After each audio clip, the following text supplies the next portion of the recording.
आज हम बात करेंगे कोरोना वायरस की। कोरोना वायरस के एक्टिव मामले 37,000 से ज़्यादा हो चुके हैं। पॉजिटिविटी रेट में भी इजाफा होना जारी है।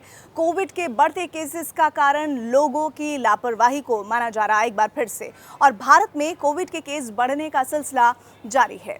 कुल जो एक्टिव केसेस हैं उसमें 37,000 से ज़्यादा हैं। इसमें से 18,000 एक्टिव केस सिर्फ 2 राज्यों से आ रहे हैं, जिसमें केरल और महाराष्ट्र है। केरल में कोविड के 13,745 और महाराष्ट्र में 4,667 केसेज हैं, और इन दोनों राज्यों में मिलाकर 18,412 केसेज है, जो देश के कुल एक्टिव मरीजों का बड़ा हिस्सा है, यानी 50% के करीब हिस्सा है। पिछले एक हफ्ते से महाराष्ट्र और केरल में एक्टिव केसेज में बहुत तेजी से इजाफा हुआ है। साथ ही पॉजिटिविटी रेट भी बढ़ रहा है। एक्सपर्ट्स का ये कहना है कि कोरोना इन दोनों राज्यों में हर साल ही बढ़ता है। वायरस के फैलने की शुरुआत भी यहीं से होती है। दोनों राज्यों में कोविड का सर्विलांस और टेस्टिंग भी काफ़ी अच्छी है, और ये भी कोविड के केस बढ़ने का एक कारण माना जा रहा है। साथ ही लोगों की ज़्यादा आवाजाही की वजह से भी केरल और महाराष्ट्र में वायरस का प्रसार बहुत तेज़ी से बढ़ता है।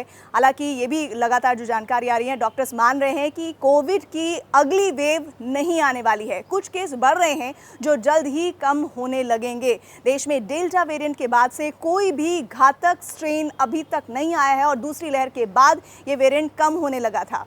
पिछले करीब 1.5 साल में देखें तो ओमिक्रॉन ही मिल रहा था।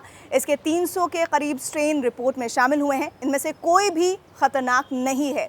सार्स कोव से कोई खास परेशानी के केसेस नहीं दिखे हैं। वायरस के लक्षण एक सामान्य सीजनल फ्लू जैसे हो गए हैं, और ऐसे में देश में अभी कोविड से चिंता करने वाली बात नहीं है, डॉक्टर कह रहे हैं। लेकिन आपको याद होगा कि बेहद खतरनाक बीमारियां दरमियान हो रही हैं, और लोगों को सीवियर खांसी, सीवियर बुखार की शिकायतें हो रही हैं, जो बहुत लंबा वक्त ले रही हैं। ऐसे में किसी भी तरह की लापरवाही आप बिल्कुल मत कीजिएगा। किसी और तरह की इन्फॉर्मेशन अगर आप चाहते हैं तो ज़रूर हमें बताइएगा। आपको हमारी ये रील कैसे लगी, इसके बारे में भी जानकारी दीजिएगा।